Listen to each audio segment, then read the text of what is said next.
Les invito a abrir sus Biblias en el libro de Ezequiel, capítulo 37, del 1 al 10.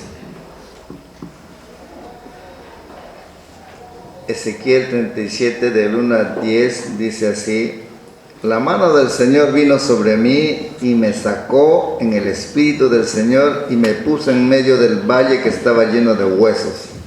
Y Él me hizo pasar alrededor de ellos. He aquí, eran muchísimos sobre la superficie del valle.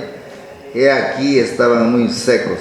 Y Él me dijo: Hijo de hombre, ¿vivirán estos huesos?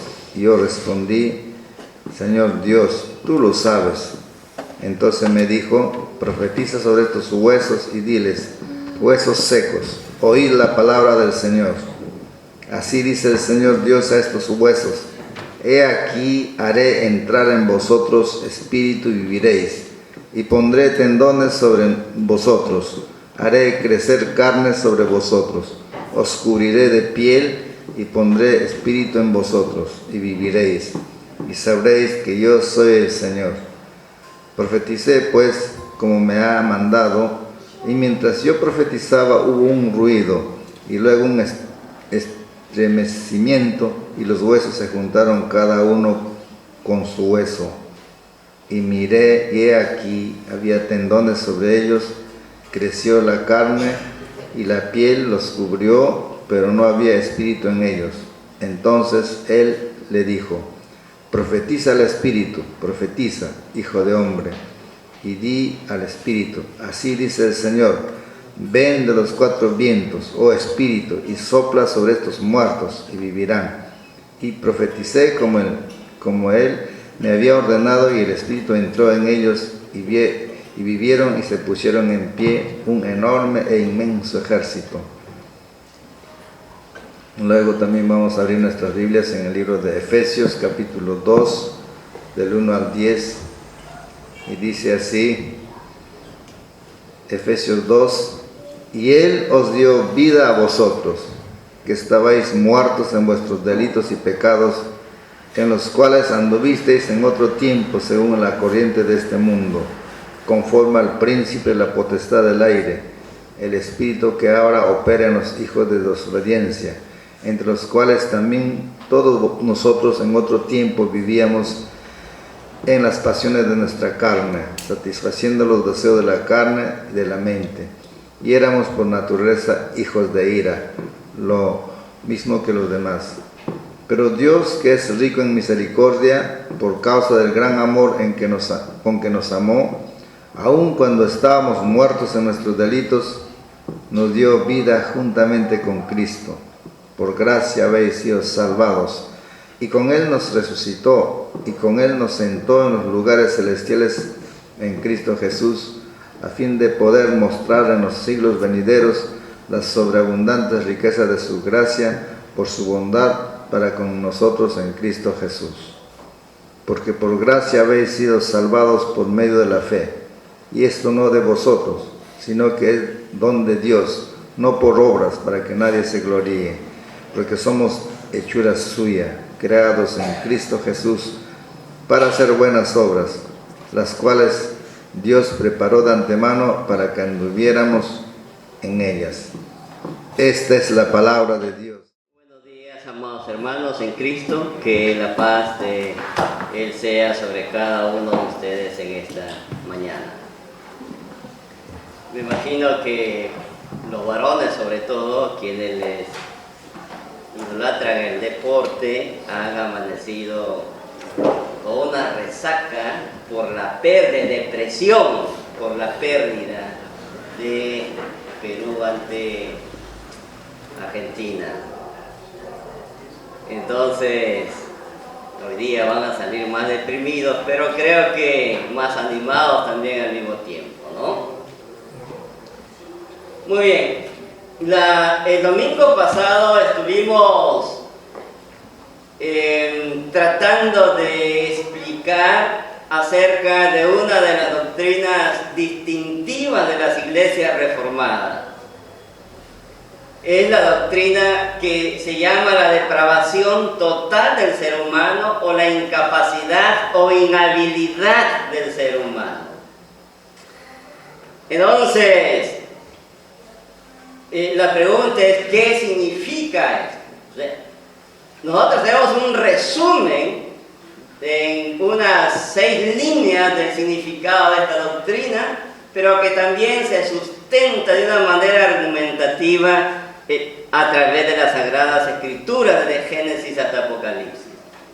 Entonces, el resumen de esta doctrina es la siguiente: el hombre, mediante su caída en el estado de pecado, ha perdido totalmente toda capacidad para querer algún bien espiritual que acompaña la salvación, de tal manera que un hombre natural, siendo completamente opuesto a aquel bien y estando muerto en pecado, es incapaz de convertirse a Dios, de creer en Jesucristo o de prepararse incluso para ello por sus propias fuerzas, métodos o estrategias. Bueno, tenemos que reconocer que hay un conjunto de congregaciones que no comparten esta doctrina porque piensan, siguiendo las principales líneas de pensamiento filosófico de la historia, que el hombre nace bueno, pero que la sociedad lo corrompe. Pues esta doctrina va en contra de este pensamiento. Creemos sí que hay una influencia externa que agrava esta situación, pero también interna del corazón, como dijo Jesús, de donde salen los pecados. Entonces, de modo que la semana pasada tratamos de explicar de una manera más amplia y mencioné de que esto significa, en principio, que no hay ningún ser humano en la tierra que sea justo.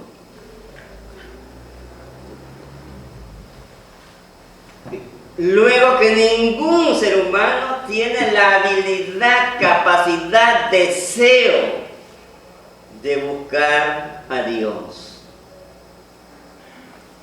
incluso de hacer lo bueno delante de los hijos de Dios mismo, dentro del rostro de Dios, y que estamos inclinados a hacer lo que es agrada a Dios. Pero también concluimos de que hay esperanza en Cristo Jesús.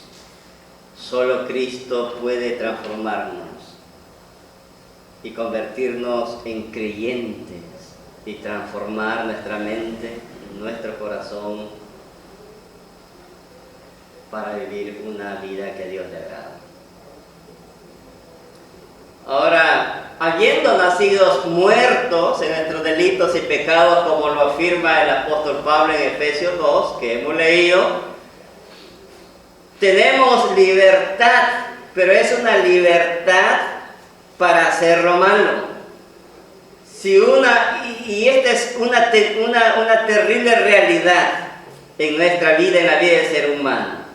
Dicho de otra manera, el ser humano, habiendo heredado a nuestros padres el pecado original, se encuentra en esclavitud y opresión.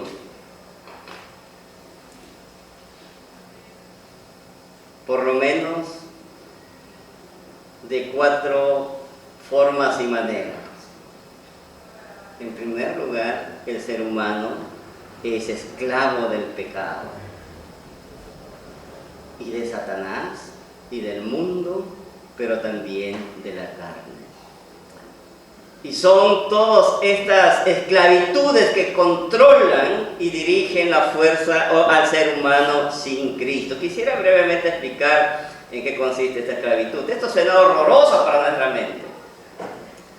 Vamos a ver, en la época de Jesús lo mismo sucedió, y fue duramente criticado hasta el punto de querer matarlo por esta verdad. En primer lugar, las Sagradas Escrituras señalan con toda claridad que el ser humano es esclavo del pecado. Habiendo nacido todo ser humano con una naturaleza inclinada hacia el mal, entonces tenemos esa tendencia innata en nuestro corazón, en nuestros pensamientos, a hacer lo malo, a hablar cosas malas, a cometer actos malos. Porque somos esclavos del pecado. Jesús lo afirmó de esta manera en Juan 8:34, el Evangelio de Juan. Jesús dijo: en verdad os digo, que todo aquel que comete pecado es esclavo del pecado. Todo aquel que comete pecado es esclavo del pecado. Entonces él aquí está discutiendo con los líderes religiosos de su tiempo, quienes estaban inflados de orgullo y soberbia, y que tenían la pretensión de que eran superiores moralmente a cualquier mortal. Los judíos entonces, Jesús dice aquí que eran realmente esclavos del pecado. El apóstol Pedro va a decir lo siguiente: el que es vencido por alguno es hecho esclavo del que lo venció. Entonces el pecado ha vencido al ser humano y lo convierte en esclavo de él. Es más, no puede liberarse por sus propias fuerzas del pecado. Entonces, ser esclavo del pecado es estar bajo el dominio y control del pecado.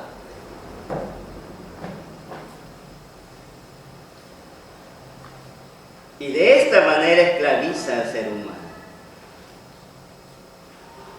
Por ejemplo, Pablo, escribiendo a su discípulo Tito, le dice lo siguiente: porque nosotros también en otros tiempos éramos necios, antes de creyentes, desobedientes, extraviados, esclavos de deleites y placeres diversos, viviendo en malicia y envidia, aborrecibles y odiándonos unos a otros.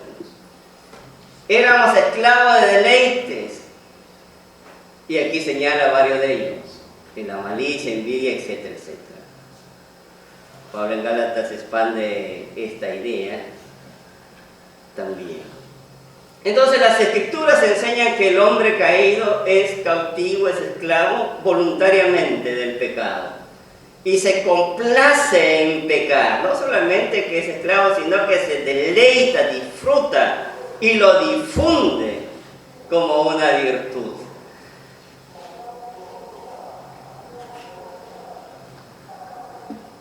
Entonces, la inviolabilidad total del ser humano implica también de que el ser humano es un esclavo, es un rey del pecado. En segundo lugar, también significa de que somos esclavos de Satanás. Jesús está aquí discutiendo con los líderes de su tiempo, y en Mateo capítulo 12, 28 va a decir lo siguiente: pero si yo expulso los demonios, él estaba expulsando, sacando a Satanás de algunos endemoniados, y le cuestiona y le dicen: miren, este hombre que se llama Jesús expulsa a los demonios por el poder de Satanás. Entonces él responde: pero si yo expulso los demonios por el Espíritu de Dios, entonces el reino de Dios ha llegado a vosotros. ¿O cómo puede alguien entrar en la casa de un hombre fuerte y saquear sus bienes si primero no lo ata y entonces saqueará su casa? Entonces esta es la respuesta de Jesús. Él afirma de que echa a Satanás por el poder de Dios. Y cuando a él le acusan de que no es así, él usa esta metáfora: el hombre fuerte que está dentro de esta casa y que tiene cautivos seres humanos es Satanás.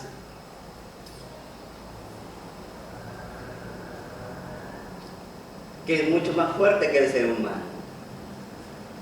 Satanás tiene como rehenes, esta es una metáfora, ¿no? Esta es la idea: en una casa secuestrada, los tiene esclavizados y no desea soltarlos. Pero hay un hombre más fuerte. Jesús va a referirse de la siguiente manera: va a decir: yo soy el hombre más fuerte que Satanás, que he venido a liberar a estos esclavos. He entrado a la casa de Satanás y lo he atado a él. Entonces rescato a los esclavos de él. Quien puede liberarlo de la esclavitud de Satanás, solamente Jesucristo.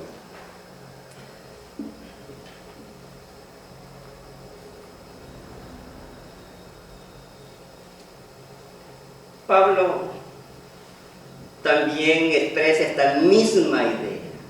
Pablo nos dice en Efesios 2, que hemos leído, el capítulo 2, el verso 2, Pablo nos dice que antes de ser resucitados nosotros los creyentes por Cristo, dice que andábamos según la corriente de este mundo, conforme al príncipe de la potestad del aire, el espíritu que ahora opera en los hijos de desobediencia. Ahora, ¿quién es este príncipe? No vamos a hablar de que si estos espíritus están en el aire o no. Pero este príncipe de la potestad del aire es Satanás. Y luego Pablo dice que Satanás opera en los hijos de desobediencia. Lo que debemos de entender aquí es que Satanás gobierna, dirige a los hijos de desobediencia, es decir, a aquellos que viven sin Cristo.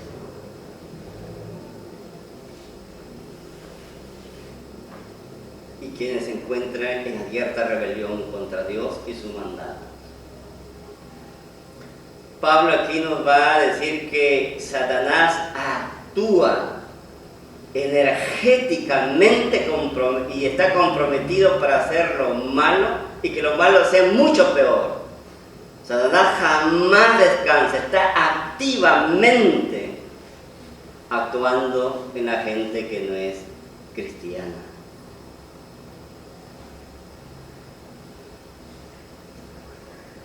Pablo nuevamente, segundo de Timoteo, hace referencia a esto y dice: y volviendo en sí, escapen del lazo del diablo, habiendo estado cautivos de él para hacer su voluntad. Pablo dice que antes de ser creyente, usted y yo hacíamos la voluntad de Satanás. Íbamos tras él, corriendo alegremente, sin cuestionar, porque éramos sus esclavos. Esta era nuestra condición antes de ser creyente. Usted dirá, pero esto es horroroso. Sí, es horroroso.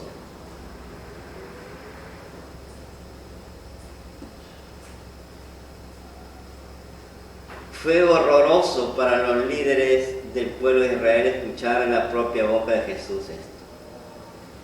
En Juan, el capítulo 8, el verso 33 y 34, nuevamente Jesús hace referencia y dice lo siguiente: ¿por qué no entendéis lo que digo? ¿Por qué no podéis oír mis palabras? Soy de vuestro padre el diablo y queréis hacer los deseos de vuestro padre. Él fue homicida desde el principio y no se ha mantenido en la verdad, porque no hay verdad en él.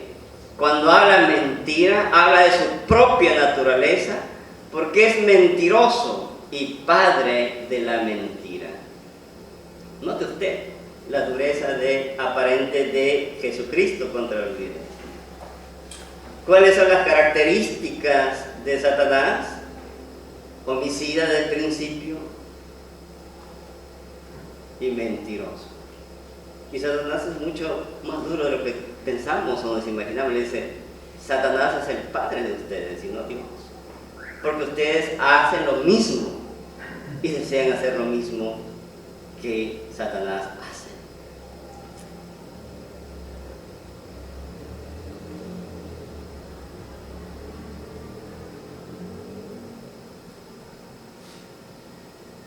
Esto es lo que significa ser esclavo de Satanás.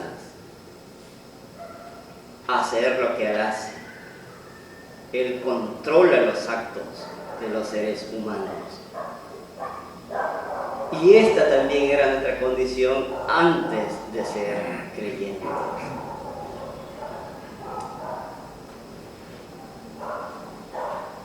Ahora, por eso a Jesús le quisieron matar. le quisieron apedrear. Obviamente en un contexto como el nuestro, donde se habla de muchas libertades, suena también horroroso escuchar a Jesús. Te dirá, no, pero yo hago lo que quiero. Bueno, mentira, no hace lo que quiere. O hace lo que quiere dentro de los límites pecaminosos. Pero hay ciertas cosas que quisieras hacer y no puedes. Desearías hacer, pero no puedes. Porque tienes un libre albedrío limitado por la esclavitud del pecado y de Satanás. En tercer lugar, estábamos bajo el dominio del mundo. Luego, Pablo en Efesios capítulo 2 dice, en los cuales anduvisteis en otro tiempo según la corriente de este mundo. Nuevamente Pablo está haciendo recordar el pasado. ¿Quiénes andaban según la corriente de este mundo? Bueno, nosotros los creyentes. Primero los hermanos de la iglesia de Éfeso. Luego nosotros los creyentes. En otro tiempo.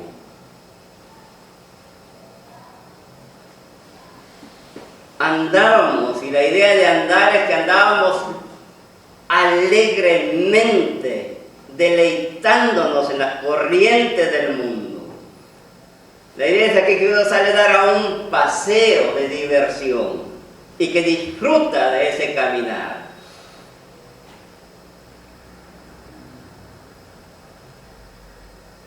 Ahora, cuando hablan la corriente de este mundo, se refiere a los estándares que la sociedad que vive sin Cristo ha establecido. Bueno, hay muchos estándares muy propositivos, pero hay muchos estándares negativos, obviamente. Por ejemplo, veamos algunos de ellos: la opresión política, la tiranía burocrática, una sociedad donde se odia a Dios, a la palabra de Dios, una sociedad amoral que repudia y rechaza los valores absolutos. Puede ser una sociedad materialista, es decir, que glorifica la sociedad de consumo, etcétera, etcétera. Una sociedad donde hay discriminación racial, donde hay desempleo masivo y donde se manifiesta todo tipo de injusticia. Son las características de las corrientes del mundo y que sigue la opinión de este mundo sin cuestionarla y que se manifiesta y se propaga a través de los medios de comunicación algunas veces o muchas veces y de las redes sociales también.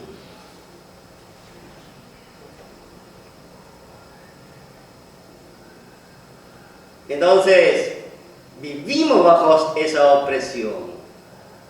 Y aún cuando somos cristianos, posiblemente todavía tenemos una gran influencia de esta opresión social y cultural. En cuarto lugar, la Sagrada Escritura nos enseña que estaba bajo el dominio de la carne. Vivíamos en las pasiones de nuestra carne, satisfaciendo los deseos de la carne y de la mente,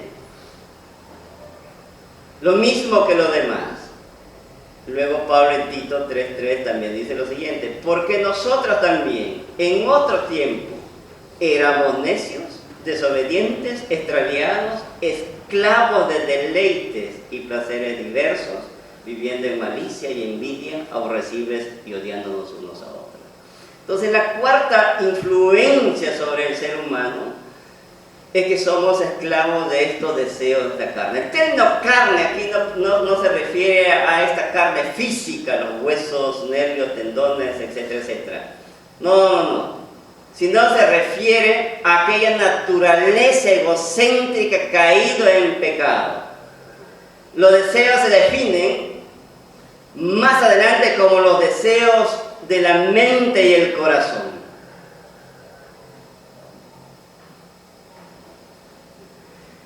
Por ejemplo, no hay nada, usted dirá, pero hay algo malo que tengamos algunos deseos. Por ejemplo, lo que más nos gusta comer. Por supuesto que no. Pero lo pecaminoso es la glotonería, por ejemplo. ¿Es malo tener deseo de dormir? Por supuesto que no. Lo pecaminoso es volverse perezoso. ¿Es malo tener relaciones sexuales? Por supuesto que no, pero dentro del matrimonio, como Dios lo ha regulado.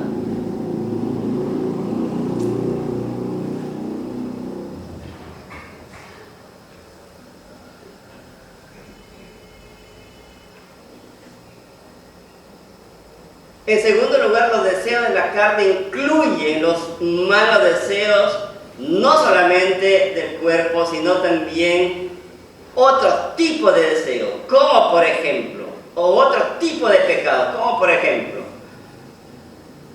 el orgullo intelectual, el orgullo racial, el orgullo económico, el rechazo a la verdad, una mentalidad maliciosa y vengativa, por ejemplo.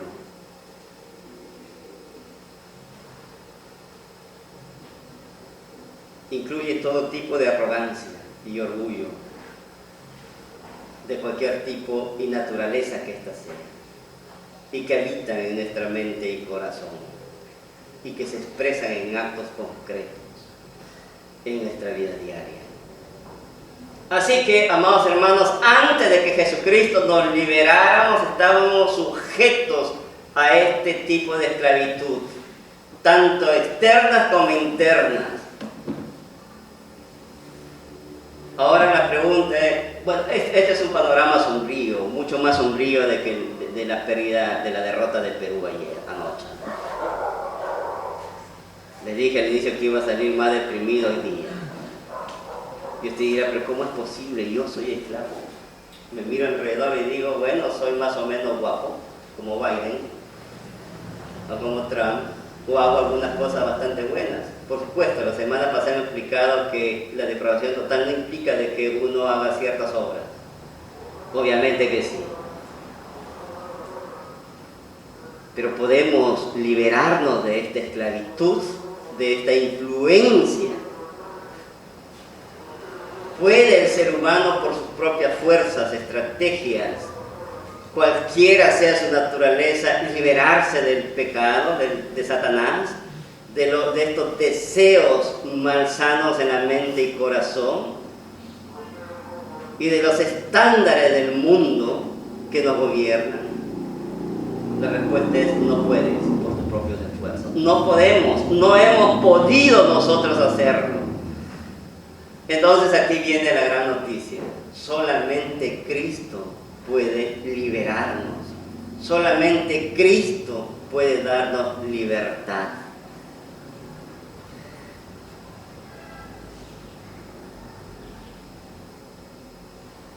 Dice la palabra de Dios. Pero Dios, Efesios 2, del verso 4 al 10.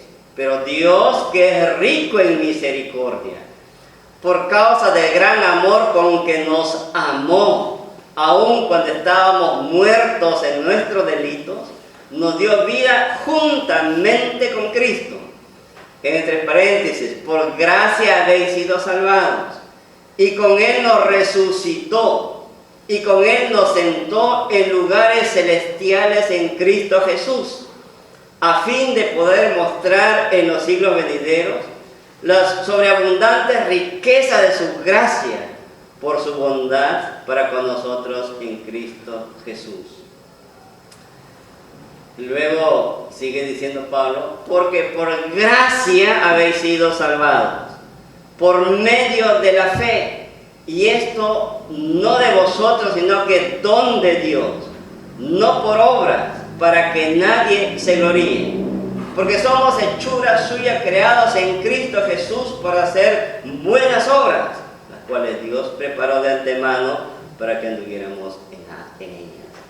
Note usted, Pablo nos dice que Dios es sumamente rico en misericordia y ama profundamente,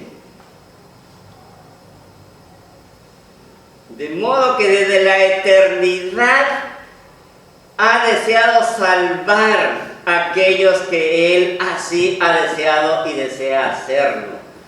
Esta salvación es un acto de la gracia de Dios, es un regalo que ningún ser humano lo hemos merecido. A eso se llama gracia. Dios otorga libremente, sin pedir nada a cambio, sin ninguna condición. Por la muerte y resurrección de Cristo Jesús. Esa gracia de Dios, nosotros la llamamos una gracia irresistible, lo que significa también que es invencible. Dicho de otra manera, cuando Dios ha decidido salvar a alguien, ciertamente esa persona no puede resistirse a esa salvación. Tarde o temprano, más temprano que tarde, terminará reconociendo a Jesús como Señor y Salvador y aceptándolo como el Rey de su vida y aceptando el regalo de la salvación y de la vida eterna. Nadie puede frustrarlo. Nadie puede evitarlo.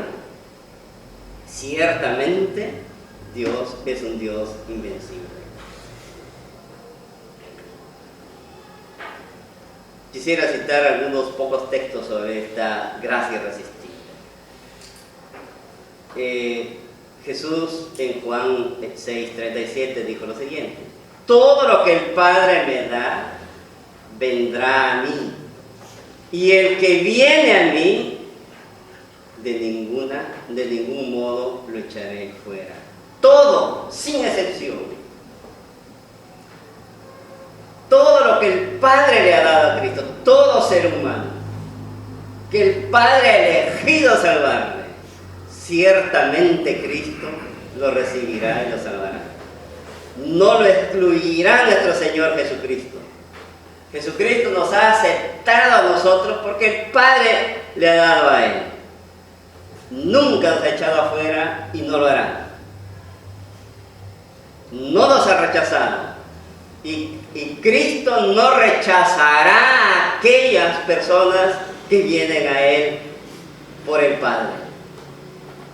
Luego, en Juan 6:44 sigue diciendo: nadie puede venir a mí si no lo trae el Padre que me envió. Y yo le resucitaré en el día final. Nadie, ninguna persona, sin excepción, puede venir a Jesucristo si es que el Padre no obra en Él por medio de su Santo Espíritu. Claro, nosotros usamos el término muy conocido: me he convertido a Cristo Jesús. Claro, eso es cierto. Tú y yo nos hemos convertido a Cristo Jesús. Pero Él nos convirtió primero. Podríamos ponerlo de esa manera. Por nuestra propia naturaleza, no desea usted, nunca ha deseado usted y yo venir a Cristo. Pero cuando Él te eligió, no pudiste resistir a esa gracia invencible de Él. Dios sigue trayendo, el Padre sigue trayendo hombres, mujeres y niños de todas las edades y razas hacia Cristo Jesús. Y ciertamente ellos terminarán siendo salvos, porque esa gracia no se puede resistir ni rechazar. Pablo en Gálatas 1:15 va a decir algo bastante profundo.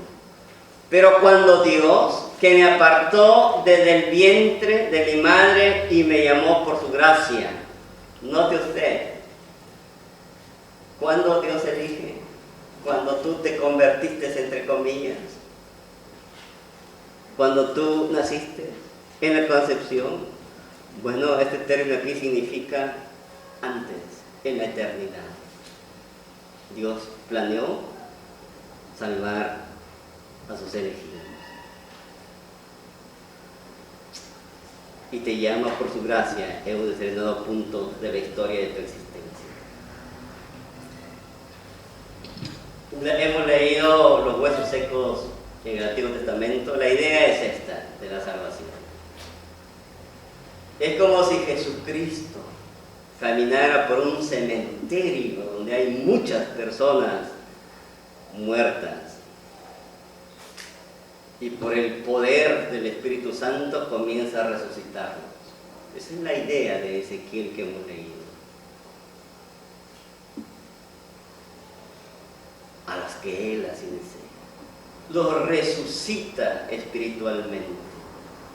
Estábamos muertos en delitos y pecados, pero Jesucristo tiene la potencia y la autoridad para resucitar espiritualmente y liberarnos. Éramos esclavos del pecado y nos libera del pecado. Y ya no somos más esclavos del pecado, aunque esta es una batalla hasta el último aliento que nos quede en nuestra alma antes de partir de esta tierra. Y nos promete la victoria sobre el pecado también. Será una batalla frecuente, permanente en nuestra mente y corazón. Pero Cristo ha derrotado a Satanás, nunca pecó y nos promete también la victoria sobre el pecado. Cristo le dijo a sus discípulos que Él ha vencido al mundo y por lo tanto esa victoria se nos concede a nosotros. Tenemos que vencer las atracciones del mundo, aquellas estructuras culturales y sociales que se oponen y rechazan a la palabra de Dios.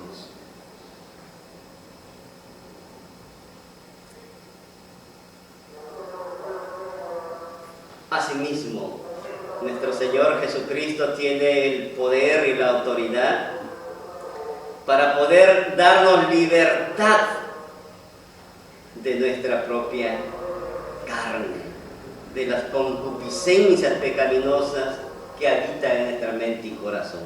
Claro, a veces cuando pecamos nos echamos la culpa a todo el mundo, ¿no? Todo el mundo tiene, si tú tienes mascotas ahí, dices, bueno, mi esposo tiene la culpa, el abuelo, el bisabuelo, el hijo, el nieto, el tataranieto, bueno, ya no hay más, el perro, el gato, ¿no es cierto? Y finalmente el ratón. Pero no somos capaces de reconocer, porque estamos bajo el dominio de la carne. Pero Cristo nos ha liberado del dominio de la carne.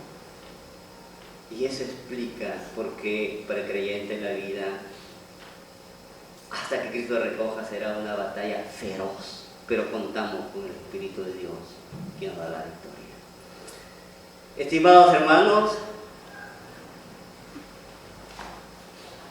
Pablo nos pinta un mundo sombrío en el cual estábamos cada uno de nosotros. Es el estado de todo ser humano sin Cristo. Pero luego el apóstol Pablo da esperanza. Podemos tener libertad de Satanás, de la carne, del pecado. Sí podemos, en Cristo Jesús. Si Cristo Jesús te está llamando, no te resistas. Acéptalo como el Señor y el libertador. Puede restaurar tu vida, puede restaurar. Puede restaurar las relaciones rotas en el hogar, puede restaurar. Y es más, Pablo dice que nos ha sentado en los lugares celestiales y que ya reinamos con Él.